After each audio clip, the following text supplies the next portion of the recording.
Bismillahirrahmanirrahim. Assalamualaikum warahmatullahi wabarakatuh. Alhamdulillah wassalatu wassalamu ala rasulillah wa la hawla wa la quwwata illa billah. Rabbi shrah li sadri wa yassir li amri wahlul 'uqdatam min lisani yafqahu qawli. Allahumma 'allimna ma yanfa'una wa anfa'na bima 'allamtana warzuqna 'ilman nafi'a amin ya rabbal alamin. Hadratul mukarramin, para hadirin yang dirahmati Allah Subhanahu wa taala, alhamdulillah, puji syukur kehadirat Allah atas segala kenikmatan yang telah Allah berikan kepada kita sehingga pada kesempatan pagi hari ini kita bisa berkumpul bermajelis, yang mana majelis ini merupakan majelis ilmu. Semoga Allah Subhanahu wa taala senantiasa memberikan kepada kita keistiqomahan di dalam menuntut ilmu, dan semoga Allah Subhanahu wa taala memberikan kepada kita ilmu-ilmu yang bermanfaat baik di dunia ataupun di akhirat. Tak lupa salat serta salam mari kita sanjung sajikan ke junjungan kita Nabi Agung Muhammad sallallahu alaihi wasallam, dengan penuh harap semoga kita semuanya termasuk umat yang akan mendapatkan syafaat di yaumil qiyamah nanti. Amin ya rabbal alamin. Baik hadirin dirahmati Allah, InsyaAllah pada kesempatan kali ini kita akan membahas tentang mandi janabah, yang mana mandi janabah merupakan cara untuk mengangkat hadas besar, yang mana hadas besar itu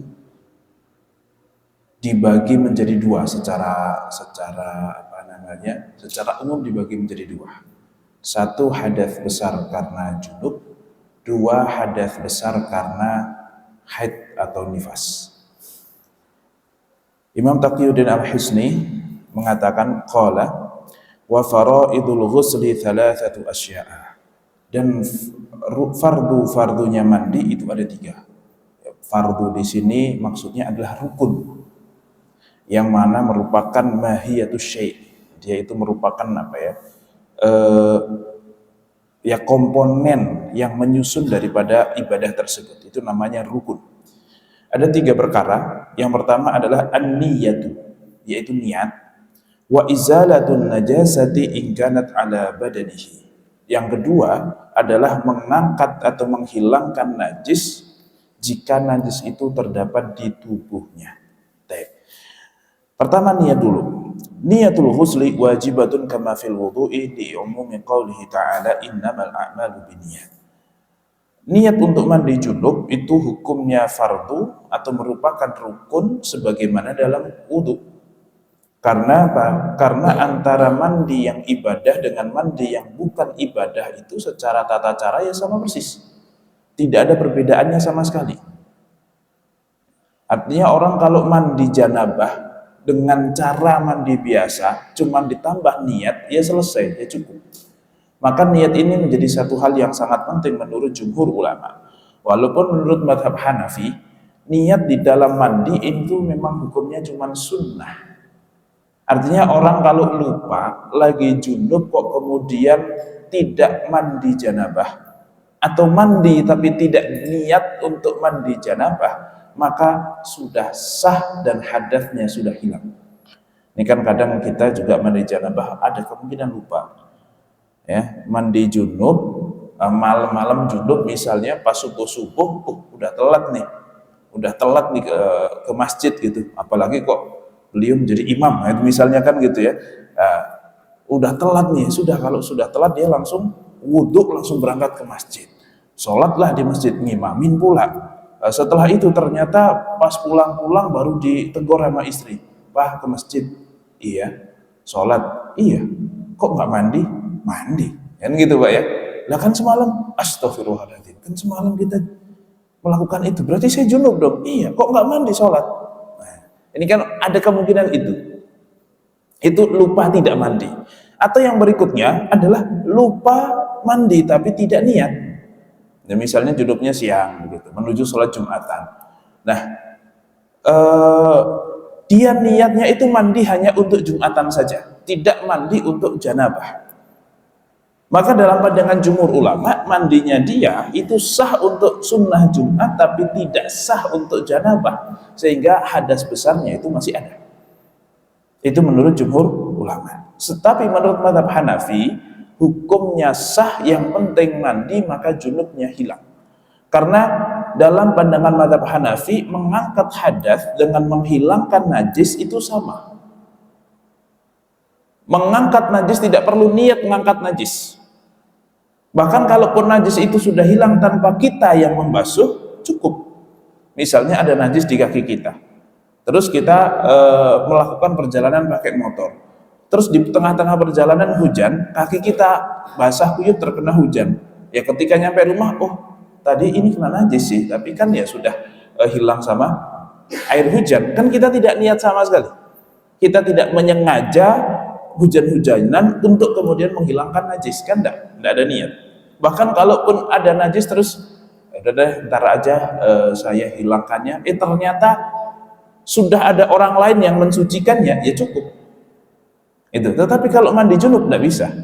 Ntar aja deh mandi janabahnya, terus ternyata dia tidur, pas tidur dimandiin sama istrinya, pas dimandiin sama istrinya dia nggak sadar, maka bangun-bangun dia harus mandi lagi. Kenapa? Karena dia meskipun sudah mandi tapi tidak niat. Oke, jadi niat itu merupakan kewajiban rukun dalam pandangan mazhab jumhur ulama berdasarkan hadis innamal a'malu bin niat. Wa mahallu niyati awwalu juz'in maghsulin minal badan. Nah, kemudian kapan seseorang itu niat mandi janabah? Seseorang niat mandi janabah itu ketika pertama kali mencuci dari tubuhnya. Jadi kalau di dalam wudhu, tempatnya niat atau waktunya niat itu adalah ketika mencuci muka yang hukumnya fardu. Kalau pas cuci tangan, itu ya tidak apa-apa sudah niat, tetapi minimal niat itu masih ada ketika kita cuci muka. Kenapa? Karena cuci muka adalah rukun pertama di dalam wudhu. Hanya saja kalau dalam mandi, karena memang seluruh anggota tubuh ini merupakan rukun, maka sambil basuh kaki dulu atau sambil cuci tangan dulu sudah boleh niat mandi dan cukup. Tidak harus niat mandi itu ada terus sampai akhir, tidak. Yang penting saya mau ngapain nih? Saya mau mandi junub ini. Cukup. Dan minimal harus di situ. Maka misalnya orang begini, Pak. Dia memang niat mau mandi janabah. Niat mau mandi janabah, sudah mau ke kamar mandi, sudah bawa handuk dan segala macam, ada telepon. Ada telepon, dia angkat dulu. Dia angkat dulu telepon, ngobrol lama sampai setengah jam.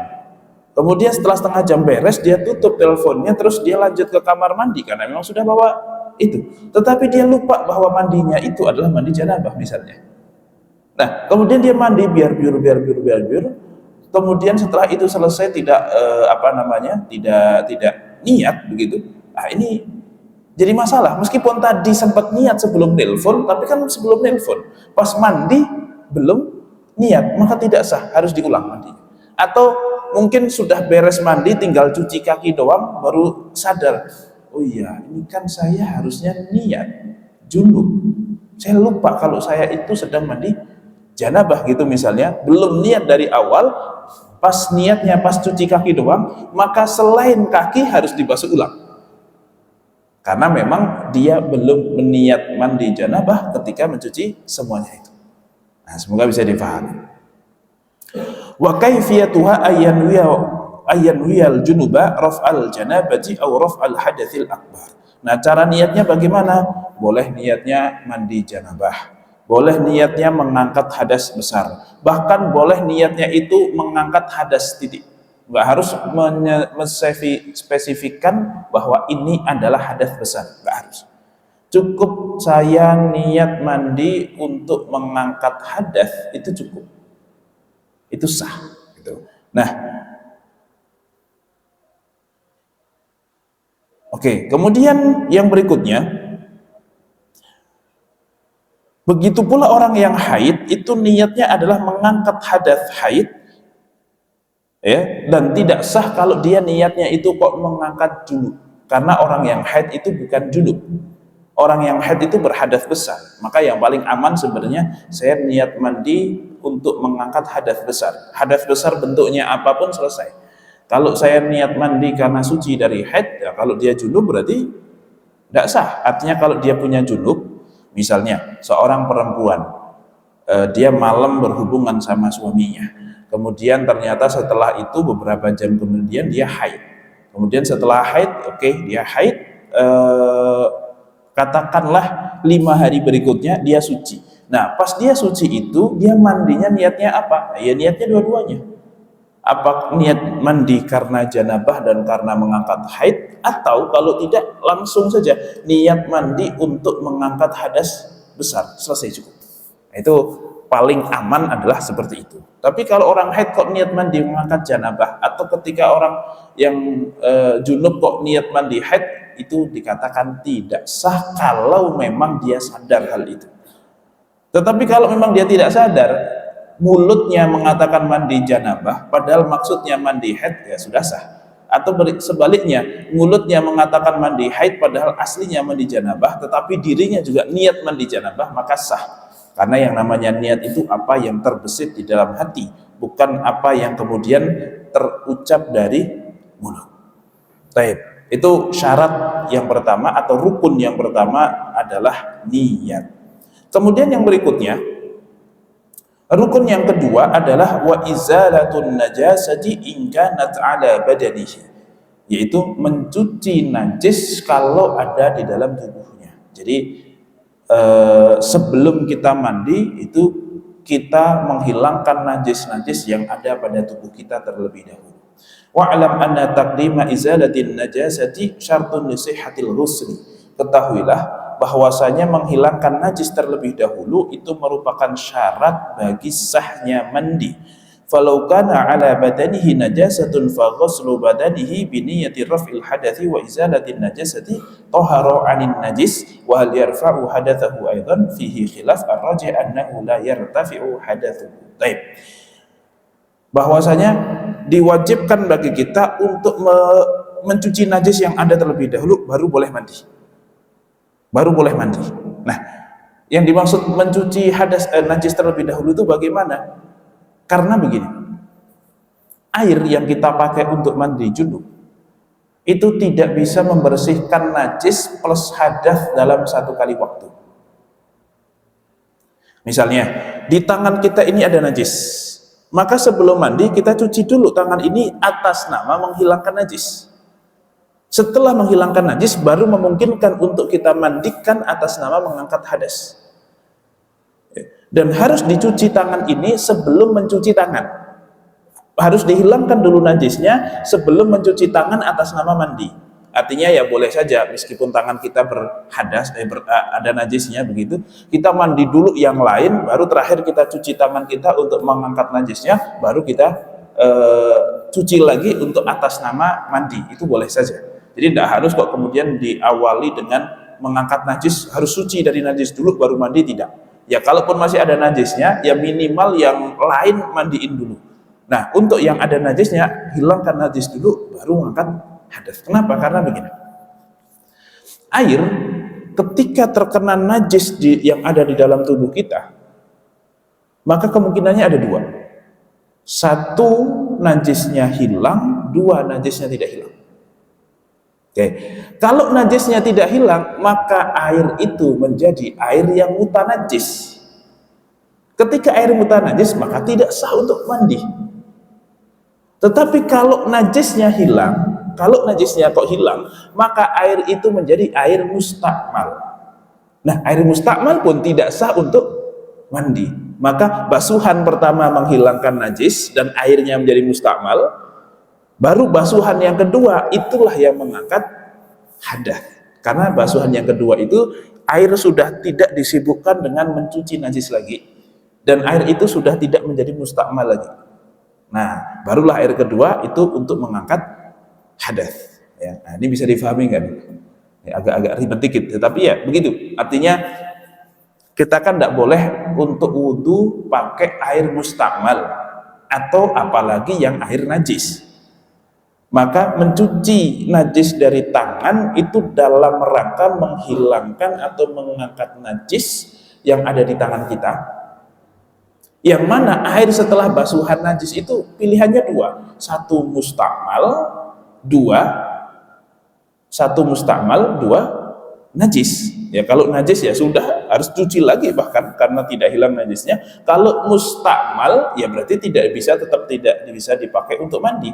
Ya, maka harus yang ketiga, yang berikutnya lagi. Nah, gitu kurang lebih seperti itu. Itu adalah rukun yang kedua. Yang berikutnya lagi adalah wa isalul ma'i ila usuli sya'ri wal basarati.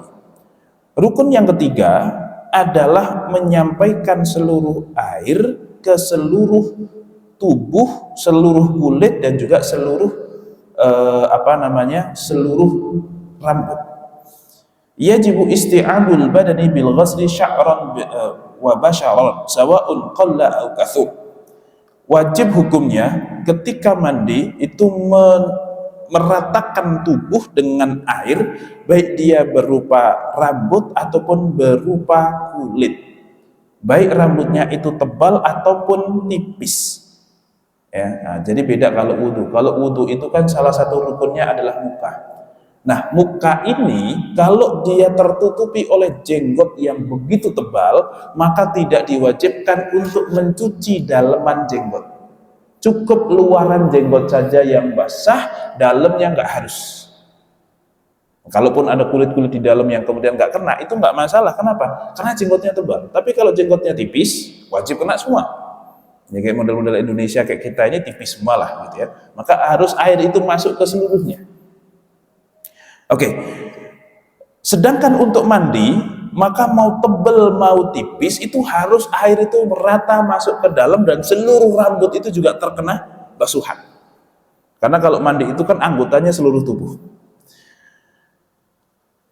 Baik dia itu rambut yang ada di badan ataupun rambut yang ada di kepala. Wasawa'un usuluhu aw ma istarsala minhu, baik kemudian ujung-ujung rambut yang ada di tubuh kita ataupun kemudian ujung-ujung rambut yang menjuntai. Rambut sepanjang apapun ya harus dibasuh semuanya. Tidak cukup hanya rambut yang kemudian nempel di badan saja. Ya misalnya ada orang kok punya rambut sampai ke perempuan gitu ya, ada rambut kok sampai ke lantai gitu misalnya. Maka ya sampai ujung lantai rambut itu semuanya harus kena air. Tidak boleh kok hanya yang nempel di kepala saja atau di area kepala saja. Tidak, semuanya harus kena. Nah, berdasarkan hadis Nabi Muhammad SAW, tahta kulli sya'ratin janabah, di bawah setiap rambut itu ada junub, faballu syu'ura wa anqul basyarata, maka basahilah rambut-rambut tersebut dan ratakanlah kulitnya. Dan ini dikatakan sebagai hadis dhaif. Tetapi ada hadis yang lain, yaitu sabda Nabi Muhammad SAW, man taraka mawdi'a sya'ratin min janabatin lam yaghsilhu yuf'alu bihi kada wa kada minan nar. Barang siapa yang meninggalkan satu titik saja dari rambut ataupun dari kulit ketika mandi janabah dan dia tidak mencucinya, yuf'al bihi kada wa kada minan nar, maka dia akan diperlakukan demikian ketika besok di neraka. Artinya memang harus rata. Kalau ada yang ketinggalan, maka kata Rasulullah akan disiksa, akan diperlakukan demikian yang tidak disebutkan besok di api neraka. Mana bagian yang tidak terkena air ketika mandi tersebut. Oke. Maka dari itu Ali bin Abi Thalib mengatakan setelah mendengarkan hal itu, famin thamma adaitu sya'ra ra'si wa kana yuhizzu sya'rahu. Nah, maka setelah mendengar hal itu, Ali bin Abi Thalib kemudian memendekkan rambutnya. Kenapa? Karena takut kalau pas mandi janabah ada rambut, ada bagian dari rambut, meskipun di helainya satu helai saja, meskipun itu di ujung, maka akan mendapatkan siksa dari Allah Subhanahu wa taala. Oke, jadi hukumnya adalah wajib meratakan seluruh tubuh ini dari ujung kepala sampai ujung kaki dari seluruh atau dengan menggunakan air. Bahkan dikatakan wa'lam annahu yajibu naqdadh dhafair. Hukumnya wajib untuk melepas kunciran atau kepangan rambut. Ya, mungkin perempuan rambutnya panjang dikepang begitu. Kalau mandi harus dibuka kuncirannya, harus dibuka kepangannya. In lam yasilil ma ila batiniha illa bin naqdi. Ketika memang jika tidak dibuka kuncirannya, maka air itu tidak akan bisa masuk. harus dibuka. Walakin wala yajibu in wasala, tidak wajib hukumnya untuk membuka kunciran rambut jika dengan tidak dibuka pun air itu sudah bisa rata masuk ke dalam rambut yang diikat tersebut. Berdasarkan satu hadis dari Ummu Salamah, qultu ya Rasulullah inni imra'atun ashuddu dhafra ra'si fa anqudhu li ghusl janabah. Wahai Rasulullah, saya itu orang yang rambutnya dikepang, saya itu mengkepang rambut saya. Apakah saya perlu membuka kepang tersebut ketika saya mandi junub? Maka Rasulullah pun menjawab, innama yakfiki an tahthi ala ra'siki thalatha hathayat thumma tafidhi alaihi al-ma'a fatathurin. Enggak, kata Rasulullah, tidak cukup kamu mencuci, membilas rambutmu dulu 3 kali yang dikepang tersebut, habis itu silahkan guyur dari atas kepala secara keseluruhan dan kamu sudah suci. Nah, berdasarkan hadis ini, maka ulama mengatakan jika kepangan itu tidak menghalangi masuknya air, maka tidak perlu dibuka. Berdasarkan hadis ini, walaupun tidak ada di dalam keterangan ini apakah kemudian kepangannya itu kepangan yang model air bisa masuk atau tidak, tetapi berdasarkan hadis yang di atas tadi, barang siapa meninggalkan atau ada satu bagian dari tubuh, entah itu rambut, entah itu kulit, kok tidak basah ketika mandi junub, maka akan diperlakukan demikian ketika besok di neraka.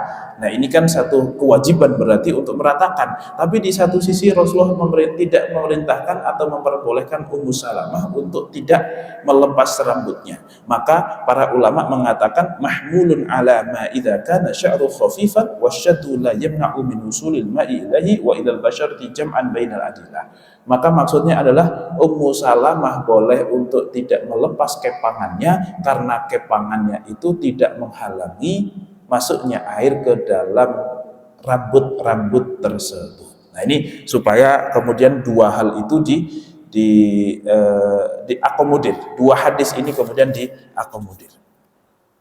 Wa ammal basyaratu, itu tadi membicarakan tentang rambut ya. Seluruh rambut harus kena. Yang berikutnya, wa ammal basyarah, adapun kalau kulit, wahya al-jildu fayajibu ghusli ma dhahara minha hatta ma dhahara min sumakhi al-udhunaini qat'an. Maka wajib untuk membasuh seluruh kulit yang nampak, bahkan sampai kulit yang ada di lorong telinga. Nih Pak, telinga ada lorongnya Pak.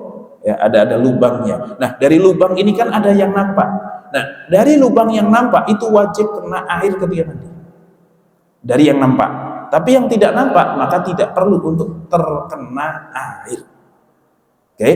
Nah, wasyuququ fil badan, begitu pula lipatan-lipatan yang ada di tubuh kita ini juga harus kena semuanya. Wa kadza yajibu ghusla ma tahtal qulfati minal aqlaf. Begitu pula wajib untuk mencuci apa yang ada di bawah al-quflah. Qulfah. Apa itu al-qulfah? Al-qulfah itu adalah kulit yang dipotong dari seorang laki-laki ketika khitan.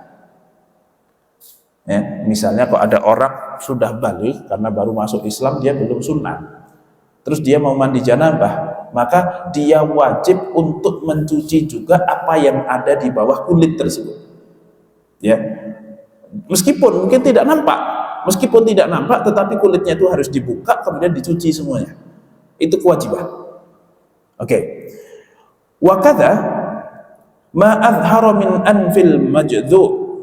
Begitu pula apa yang nampak dari hidung ketika hidung itu terpotong.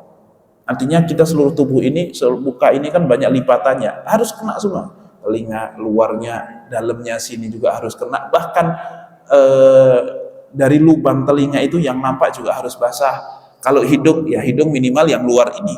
Kalau mulut, ya mulut yang masih bibir harus kena. Tapi kalau sudah, ini mohon maaf, yang kulitnya sudah berbeda nih Pak. Ini kan bibir kita kan kulitnya agak beda nih dengan kulit sini. Kalau yang masih ini wajib kena. Tetapi kalau yang sudah halus, yang sudah memang itu bagian dalam, itu tidak wajib kena.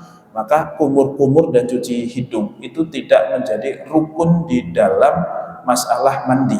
Kecuali dari madhab Hambali, yang mana madhab Hambali mengatakan kumur-kumur dan cuci hidung itu merupakan rukun daripada mandi, sebagaimana menurut mereka itu juga rukun di dalam wudhu. Nah, tetapi kalau hidungnya terpotong, maka yang nampak dari hidung yang terpotong itu juga harus terkena air. Karena mandi itu adalah mengguyur seluruh tubuh dari atas sampai bawah. Wa kadza ma yabdu min ats-thayyibi idza qa'adat liqada'il hajati 'ala ar-rajih. Bahkan ini kalau diartikan agak-agak enggak enak ini sebenarnya, tapi ya harus diartikan, Pak ya. Begitu pula apa yang nampak dari seorang perempuan yang sudah menikah dan melahirkan. Itu ya. Ketika dia itu jongkok. Ketika dia jongkok untuk menunaikan hajat. Artinya kan begini, perempuan itu, ya bahkan laki-laki juga sih sebenarnya, tapi perempuan lebih banyak. Perempuan itu ketika berdiri dengan ketika jongkok, itu yang nampak beda. Artinya ada bagian-bagian tertentu yang kalau dia berdiri seolah-olah itu bagian dalam, nggak nampak. Tetapi kalau dia jongkok, maka baru ketahuan bahwa itu bagian luar. Nah, maka seluruh yang nampak ketika seseorang perempuan itu jongkok, itu pun wajib kena air semua. Nah, bisa dipahami, Pak ya? Untuk menunjukkan betapa harus semuanya kena. Harus semuanya kena. Wala tajibul madmadati wal istinsyaqi fil asah, dan tidak diwajibkan untuk kumur-kumur dan juga menghirup air ke hidung di dalam mazhab yang lebih sahih. Nah, kembali lagi, maka rukun yang ketiga ini adalah meratakan air ke seluruh tubuh dari ujung sampai ujung, tidak boleh ada yang ketinggalan sama sekali. Ya, harus tercuci semuanya, baik kulit ataupun rambut. Kulit bagian rambut bagaimana? Seluruh rambut, mau di kepala, mau tidak, mau tebal atau tipis, semuanya harus kena. Kemudian kalau kulit, seluruh kulit yang nampak dari luar, baik nampak ketika kita berdiri ataupun nampak ketika kita jongkok, baik nampaknya dari atas ataupun dari bawah, dari samping, semuanya harus kena. Itu adalah kewajiban ketika seseorang mandi. Nah, pertanyaan berikutnya, kalau seorang perempuan kok sedang haid, atau mungkin seorang laki-laki sedang junub, kemudian dia rontoklah beberapa rambut, terputuslah beberapa rambut yang di saat junub tersebut belum sempat mandi.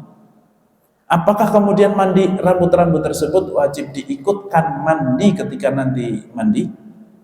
Ya, misalnya perempuan haid 7 hari, pasti pas 7 hari itu ada saja rambut yang rontok, mungkin dia potong kuku juga. Nah, atau laki-laki junub terus potong kuku sebelum dia mandi, apakah kemudian kuku tersebut dan rambut tersebut wajib dikumpulkan ketika dia mandi dan ikut dimandikan? Berdasarkan hadis tadi, pokoknya ada yang kelewatan maka akan berlakukan demikian dari api neraka. Jawabannya adalah tidak. Orang junub boleh potong kuku, orang haid boleh potong rambut, orang haid boleh potong kuku, tidak masalah. Apakah perlu diikutkan ketika mandi? Tidak. Yang mengatakan perlu diikutkan itu hanya Al-Imam Al-Ghazali saja. Tetapi dalam mazhab Syafi'i tidak ada kewajiban tersebut. Ya, jadi cukup. Kenapa? Karena yang namanya mandi janabah itu adalah memandikan anggota tubuh kita yang akan kita bawa untuk sholat. Sedangkan yang sudah tidak kita bawa untuk sholat, ya sudah, tidak ada urusan. Itu sudah bukan kita lagi. Kita bertanggung jawab atas apa yang nempel di tubuh kita. Yang tidak nempel di tubuh kita, ya sudah, biarkan. Karena tidak akan kita bawa untuk sholat. Jadi kita harus pastikan seluruh tubuh kita ini tidak ada yang berstatus junub ketika kita kemudian melaksanakan sholat. Karena memang kepentingannya untuk itu. Oke, itu yang berikutnya. Kemudian di dalam mandi itu tidak ada rukun urut, tartib. Karena memang anggota yang harus dibasuh itu seluruh tubuh, sehingga mau dari kaki dulu boleh, mau dari kepala dulu boleh, mau dari badan dulu boleh, monggo silahkan. Ya, nyemplung ke kolam renang kaki dulu sah, nyemplung ke kolam renang kepala dulu juga sah, nyemplung misalnya kok cuci tangan dulu segala macam baru nyemplung juga tidak masalah. Bahkan di dalam mandi itu tidak disyaratkan harus mualah, harus runtut, harus kemudian kontinu berkesinambungan. Artinya kalau mandi janabah kok mau dicicil juga sah. Mandi junub malam hari dari leher ke bawah, sebelum subuh dari leher ke atas, itu boleh, itu sah. Ya, yang penting ketika dia mandi janabah dan baru dapat setengah itu, ya jangan junub lagi. Kalau setelah dapat leher ke bawah kok junub lagi, ya harus mandi lagi dari awal. Gitu. Ya, tetapi kalau selama dia junub, kemudian mandi cuma setengah leher ke bawah, habis itu dia tidur, setelah tidur bangun sebelum subuh, dia mandi dari leher ke atas, terus sholat subuh, maka sah. Tetapi sebelum dia menyempurnakan mandinya, dia tidak boleh untuk melaksanakan sholat terlebih dahulu. Oke, nah itu terkait dengan masalah mandi janabah, rukunnya hanya ada 3. Walaupun yang satu ini sebagian ulama mengatakan bukan rukun, tapi syarat. Rukunnya hanya ada 2, yaitu niat dan meratakan air ke seluruh tubuh, sedangkan menghilangkan najis sebelum mandi itu merupakan syarat. Sebagaimana harus ada air yang suci dan mensucikan, itu syarat. Sebagaimana harus menghilangkan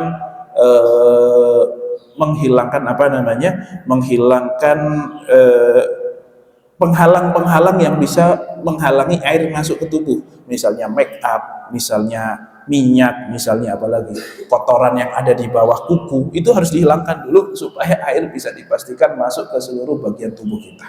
Itu merupakan syarat ya. Jadi menghilangkan najis itu merupakan syarat sebelum mandi, bukan merupakan rukun. Itu terkait dengan masalah rukun mandi. Kemudian yang berikutnya, wasunanuhu khamsatu asya, dan sunnah-sunnahnya mandi itu ada 5 perkara. Disebutkan 5 meskipun sebenarnya lebih daripada 5.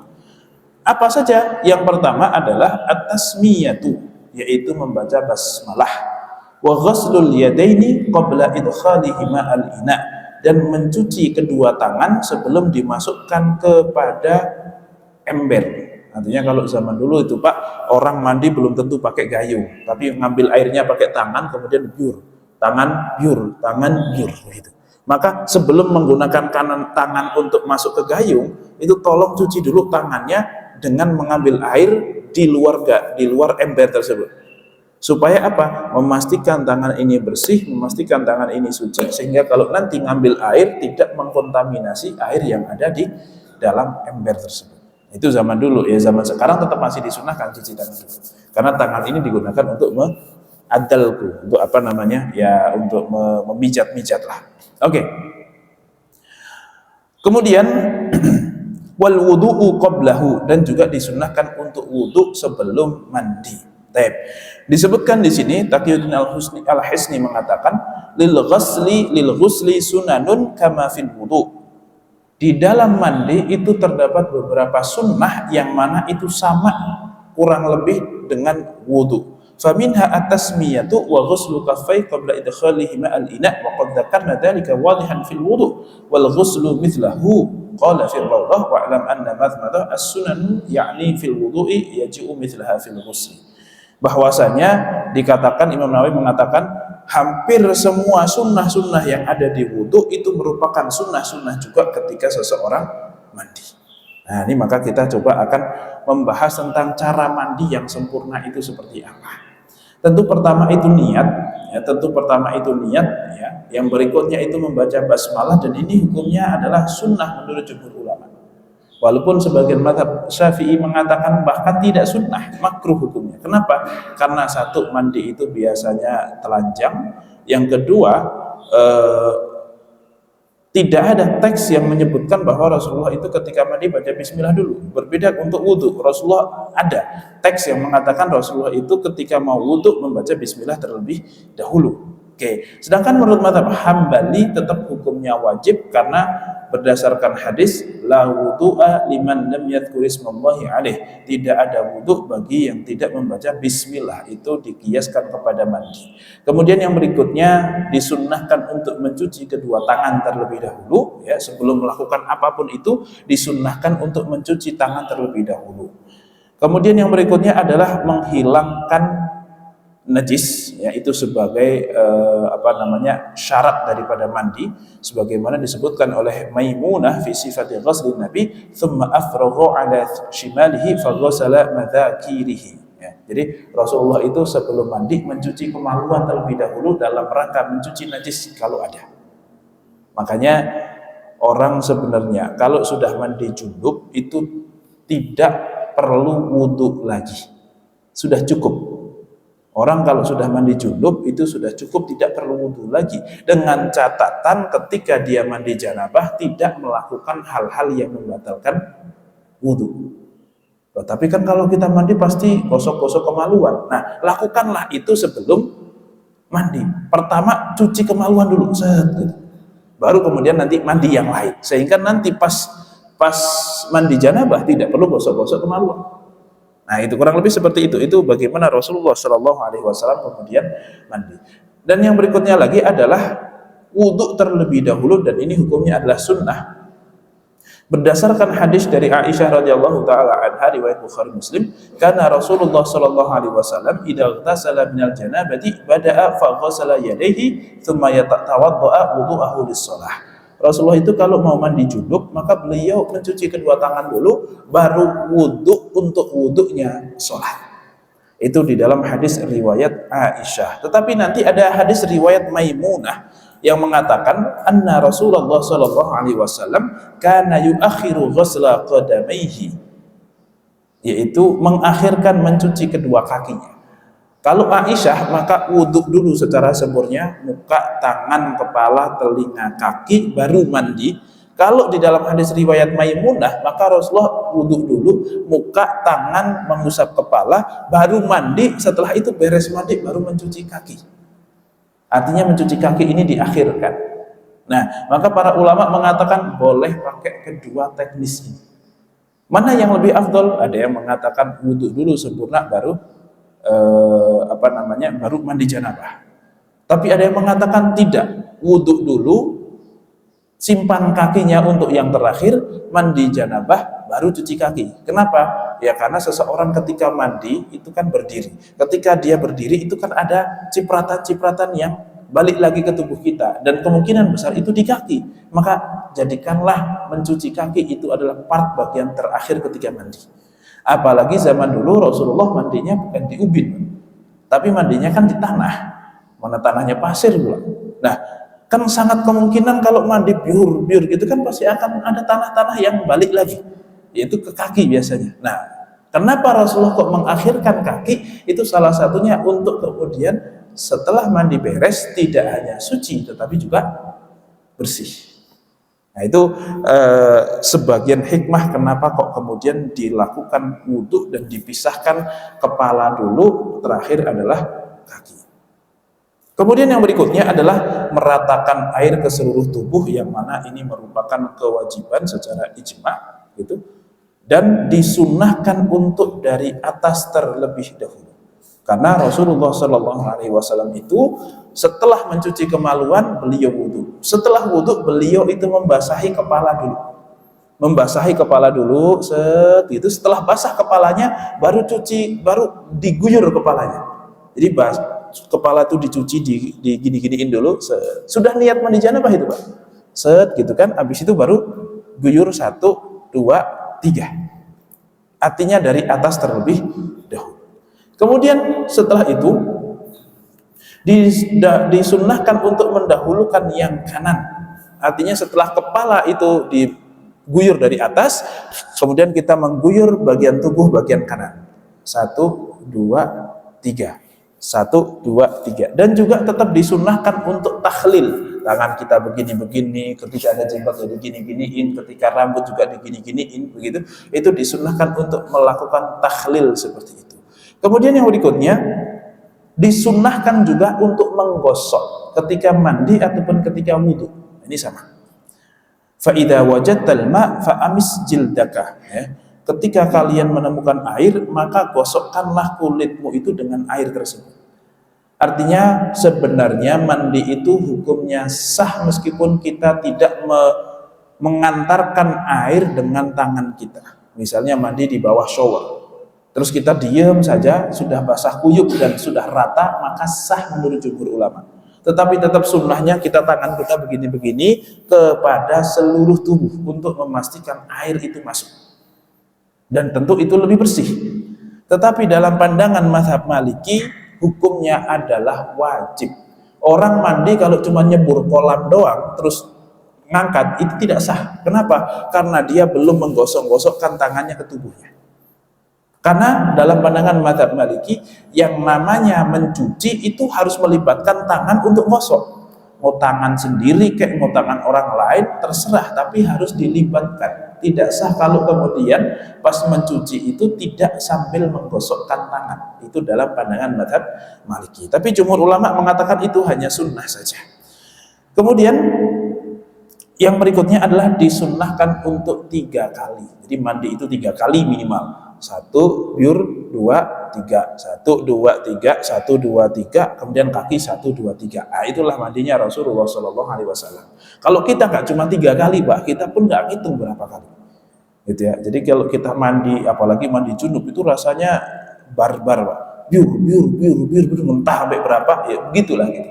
Ya ini sebenarnya ada sedikit pemubaziran juga gitu. Ya, tetapi memang ya kita nggak mandi janabah aja begini udah kan begitu Pak. Ini agak susah. Memang ya ibadah itu harus berdasarkan syariat, bukan berdasarkan kebiasaan sebenarnya. Gitu. Baik. Kemudian yang berikutnya adalah muwalah.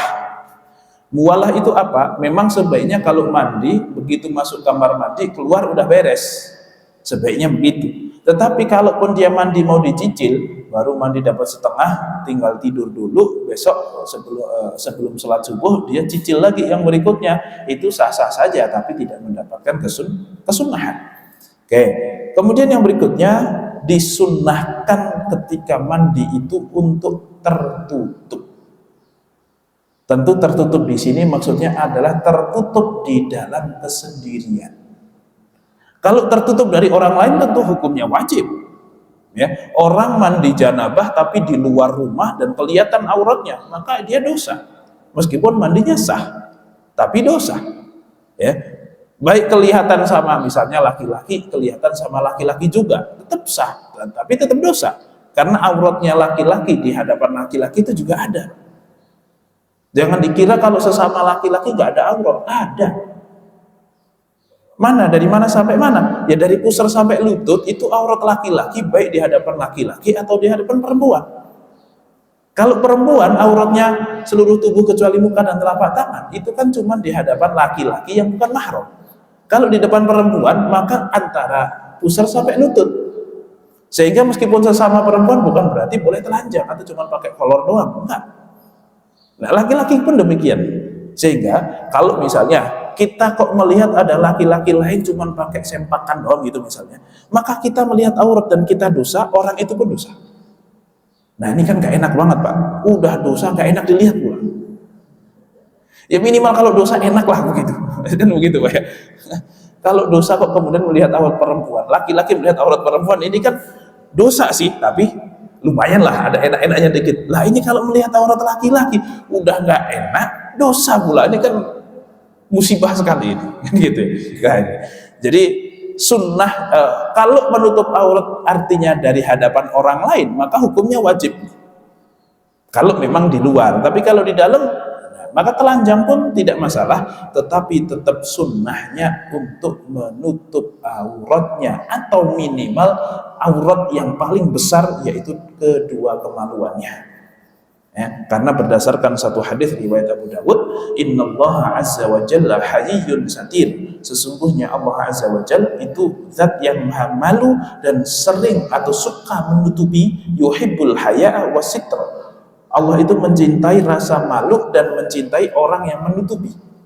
Ini enggak cuma masalah aurat saja, tetapi Allah itu menutupi aib seseorang juga. Maka kita disunnahkan untuk malu sama Allah dan juga untuk menutupi diri dari Allah. Fa idza ightasala ahadukum, maka jika salah satu di antara kalian itu mandi, falyastatir, maka tutuplah dirimu itu. Atau dalam hadis lain dikatakan fa innallaha ahaqqu an yustahya, karena sesungguhnya Allah itu lebih berhak untuk kita malu daripada beliau. Ya kalau kita sama orang aja malu, terlepas dari ini hukum atau tidak hukum, katakanlah gitu Pak, katakanlah menutup aurat itu tidak wajib, maka kita pun udah malu Pak kalau kemana-mana kok cuma pakai kolor doang gitu misalnya, malu gitu, itu kepada orang, apalagi kepada Allah. Ya walaupun kalau kita pakai baju dan ditutupi, emangnya Allah nggak tahu gitu isi-isi dalaman kita? Ya tahu juga, tetapi minimal kita sudah berusaha untuk tampil yang terbaik di hadapan Allah Subhanahu wa ta'ala gitu. Ya sebagaimana misalnya kita menghadap kepada seorang yang mulia, kan biasanya pakaian kita juga sopan.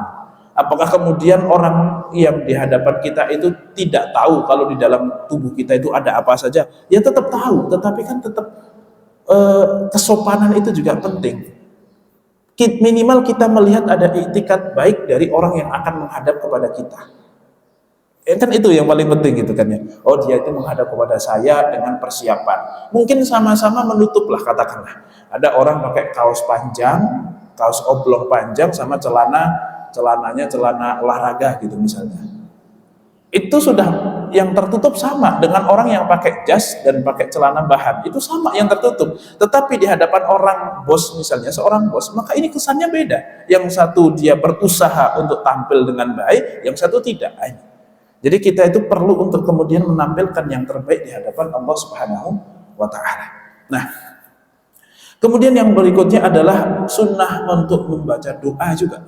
Doa apa? Ya doa setelah wudhu. Asyhadu an la ilaha illallah wahdahu la syarikalah wa asyhadu anna Muhammadan abduhu wa rasuluh. Allahumma ja'alni minat tawwabin wa ja'alni minal mutatahhirin. Nah, itu adalah kesunahan ketika setelah mandi. Dan juga disunnahkan untuk melaksanakan sholat sunnah li syukril wudhu. Walaupun ini li syukril ghusli ya. Sebagaimana disunahkan ketika seorang wudhu disunahkan untuk melaksanakan sholat apa saja, bahkan boleh ketika di waktu-waktu terlarang. Habis sholat asar, misalnya jam 5:30 mau siap-siap sholat maghrib, dia wudhu dulu jam 5:30. Ini kan belum masuk waktu maghrib. Maka meskipun dia wudhu jam 5:30, tetap disunahkan untuk sholat di jam tersebut, tidak masalah. Begitu pula orang habis mandi, tetap disunahkan untuk sholat dulu setelah dia mandi.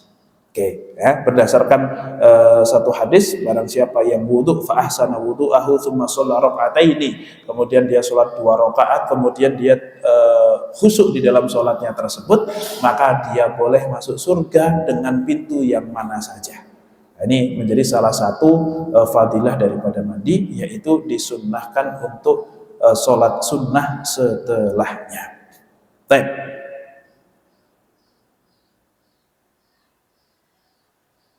Nah, dan yang berikutnya lagi adalah bahwasanya mandi janabah ini sudah mewakili mengangkat hadas kecil juga. Maka orang kalau sedang junub kemudian dia mandi, maka tidak perlu wudhu lagi. Setelah mandi dia bisa langsung sholat. Dengan catatan di tengah-tengah mandi dia tidak berhadas kecil. Tapi kalau lagi mandi kok dia pegang kemaluan, atau lagi mandi kok kemudian dia pipis juga, maka harus wudhu ulang untuk kemudian dia melaksanakan sholat. Nah, itulah tata cara mandi yang maksimal dan juga tata cara mandi yang minimalis. Ya, jadi ada rukun mandi, ada yang bukan rukun mandi. Berdasarkan apa? Ya berdasarkan hadis-hadis Nabawi, ada contoh-contoh dari Nabi yang maksimalis dan ada yang minimalis. Dan tentu karena Rasulullah Shallallahu Alaihi Wasallam itu kan membicarakan tentang ibadah, biasanya mengajarkan tentang ibadah itu bukan dengan verbal, tapi dengan dilakukan.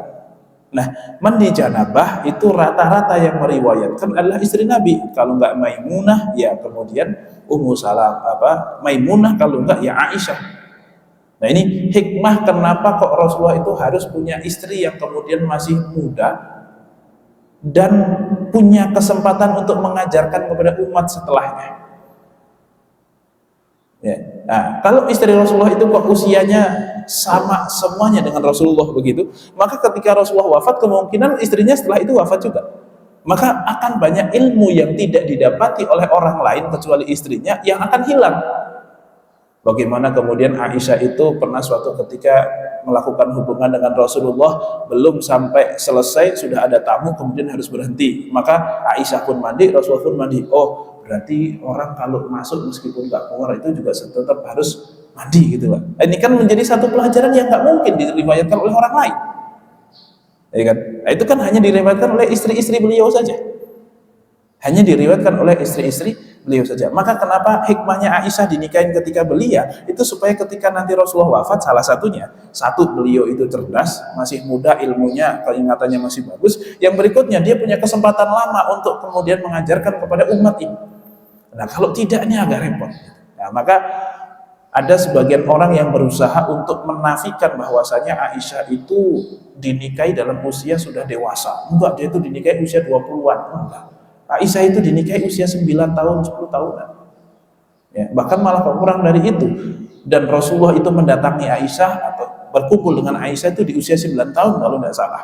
Dinikahi di usia 7, didatangi ketika usia 9. Dan itu bukan usia yang kecil, Pak, sebenarnya. 9 tahun, 10 tahun itu udah dewasa seharusnya. Nah, kenapa kok kita nggak dewasa? Nah, di kita sekarang yang masalah itu bukan zaman dulu orang kecil kok sudah nikah, bukan. Zaman kita usia 10 tahun kok masih begitu. Nah, itu masalahnya sebenarnya. Sehingga yang namanya itu kan dewasa tidak dewasa kan tergantung perbandingan. Nah, zaman sekarang orang usia 25 tahun itu masih minta duit sama bapaknya. Zaman dulu usia 25 tahun, bahkan kalaupun dia laki-laki itu sudah punya anak 3, zaman dulu gitu. Nah, kok buru-buru sekali, itu kan belum matang kalau sekarang, zaman dulu udah, Pak. Ya, mungkin salah satunya karena zaman sekarang itu diharuskan orang itu masuk kepada jenjang-jenjang pendidikan yang tanpa kita harus tahu alasannya kenapa lewat jenjang pendidikan itu. Rata-rata, Pak, kalau S1 mungkin adalah alasannya. Kenapa kok kamu sekolah S1 dan jurusannya adalah ini? Oke, karena saya punya cita-cita pengen begini. Ada visi misi di dalam kuliahnya dia. Tetapi kalau SMA, kalau SMP, rata-rata kenapa kok kamu kamu lanjut sekolah di SMA? Jawabannya adalah, ya masa enggak? Gitu doang, Pak. Lah masa enggak sekolah? Udah gitu doang. Dia juga nggak tahu, kemudian tidak memilih kenapa SMA ini, saya akan dapat apa di SMA ini, apakah perlu saya SMA atau tidak. Oke, kalau memang pelajaran SMA tidak penting, ya tidak usah. Tidak penting itu maksudnya untuk dirinya. Kalau saya tidak terlalu butuh untuk pelajaran itu, ya sudah, saya tak langsung kursus saja. Kayaknya hampir nggak ada orang seperti itu.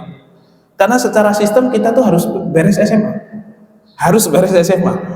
Ya cuman karena ya mau kuliah, udah sebagai syarat untuk mau kuliah. Lah kenapa kok Mbak? Kemudian dari awal misalnya lulus SD begitu, yang penting sudah bisa baca, sudah bisa tulis, sudah bisa hitung-hitungan basic begitu. Kemudian langsung penjurusan, langsung kuliah, langsung apa misalnya begitu.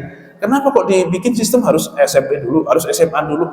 Yang isinya kebanyakan juga kita nggak tahu, Pak. Orang tua itu malah lebih khawatir ketika dia SMP SMA bukan masalah memasukkan anak ke SMP dan SMA itu karena keharusan, bukan karena mengharapkan dia dapat sesuatu di situ. Biasanya begitu. Ini yang nggak tahu lah ya, dari mana awalnya kemudian ujungnya seperti apa dan sebaiknya seperti apa. Saya juga tidak berani untuk mengatakan nggak usah SMP, nggak usah SMA, tidak. Tetapi ya marilah kita SMP SMA-nya pun harus punya visi lah. Kenapa kamu kok SMP? Oke, kira-kira kamu akan target apa, belajar apa di situ dan segala macam. Anak usia 7 tahun itu sudah mulai diajak diskusi. Apalagi sudah 14 tahun itu sudah harus dikasih tanggung jawab. Sehingga kalau nanti usia 21 tahun itu dia mau ditaruh di mana saja. Setelah kemudian usia 7 tahun sudah diajak diskusi, usia 14 tahun sudah dikasih tanggung jawab, usia 21 tahun dia disuruh jadi pemimpin pun udah siap gitu. Nggak perlu nunggu 40 tahun lagi. Kan begitu. Kalau seperti itu. Tapi sekarang usia 35 tahun juga masih minta duit sama emaknya. Ini kan masalah sekali. Ini masalah sekali. Bukan karena dianya yang salah, bisa jadi pengajaran orang tuanya yang kurang baik karena selalu mendikte, selalu mengarahkan, tidak kemudian memberikan tanggung jawab, membiarkan dia belajar, mengajarkan kedewasaan. Nah, itu yang bisa menjadi kesalahan buat kita. Ya saya sendiri pun kalau suruh ngajarin anak ya belum tentu bisa juga kan begitu Pak ya. Tetapi ya karena memang role model kita jadi agak susah nih sekarang. Zaman dulu orang-orang usia 9 tahun, 10 tahun sudah dewasa, sudah siap nikah itu. Buat perempuan terutama, kalau laki-laki mungkin 15-an tahunan.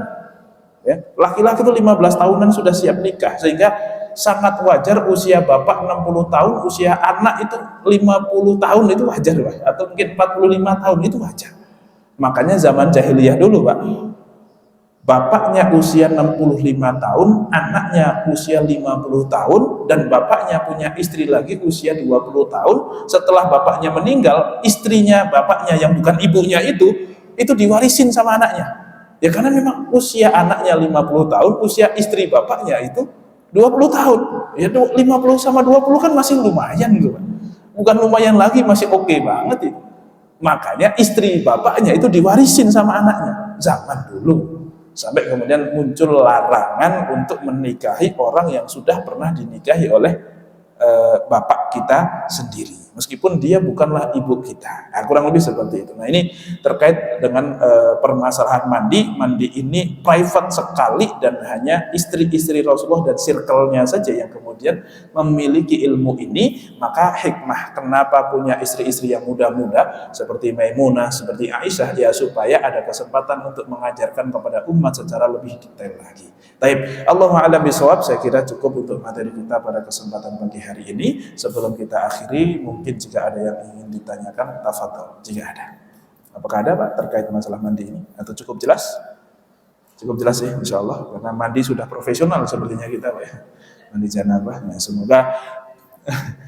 semoga ilmu kita ini bisa menambah manfaat untuk kita semuanya. Dan semoga kita tetap mendapatkan kenikmatan berupa ukhuwah Islamiyah. Semoga masjid menjadi tempat pemersatu umat, tidak kemudian menjadi tempat untuk memecah belah umat gitu Pak ya. Apalagi ini kan besok beberapa hari lagi nih sudah akan ada pesta demokrasi yang potensi untuk ribut itu besar.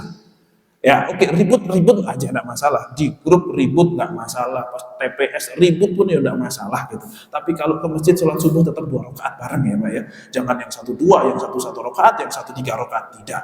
Sholat maghrib ya harus 3 rakaat, jangan kemudian enggak kan begitu ya. Sholat witir ya minimal 1, jangan kemudian witir 2 masa 1 kan gitu ya. Enggak. Tetap yang penting yang begitu-begitu kok sama aman. Kenapa? Karena ya kampanye saya Pak di mana-mana itu adalah pilihlah pimpinan yang dengan pilihan itu kita siap ketemu Allah Subhanahu wa Ta'ala. Sudah, masing-masing kita bertanggung jawab kok nanti. Makanya nggak usah terlalu ofensif atau defensif. Saya tanggung jawab di hadapan Allah dengan pilihan saya, tenang saja. Dan insya Allah masing-masing sudah memikirkan hal itu. Ya, jadi monggo silakan, nggak usah terlalu ofensif yang gimana-mana, karena ini masalah ijtihad Pak. Belum tentu ijtihad kita benar, belum tentu ijtihad orang lain salah. Sebagaimana belum tentu ijtihad kita salah, belum tentu ijtihad orang lain juga benar. Jadi monggo lah, kita tidak tahu kebenarannya, katakanlah sekarang baik, belum tentu setelah dipilih baik juga kan. Gak ada yang bisa memastikan. Kita tidak fanatik kepada satu orang, kita fanatik kepada kaidah. Pokoknya yang saya pilih adalah yang menurut saya yang terbaik. Ya, orang bisa berubah, kaidah tidak berubah. Makanya sangat mungkin orang yang kemarin milih siapa, kemudian sekarang tidak milih itu. Bisa jadi. Kenapa? Karena orangnya berubah, tapi kaidahnya nggak berubah. Kan gitu. Nah, maka jangan fanatik sama orang Pak, karena kalau fanatik sama orang malu Pak. Kita kan kalau kadang melihat politisi itu kayak dulu perasaan benci banget sama personalnya, sekarang kok bela banget, dan belanya itu personalnya, bukan kemudian karakternya, programnya, bukan juga gitu. Jadi ya memang lagi cari duit kali ya Pak ya sudah nggak masalah begitu. Nah, ya artinya apa? Artinya kita mari jaga persatuan ini dan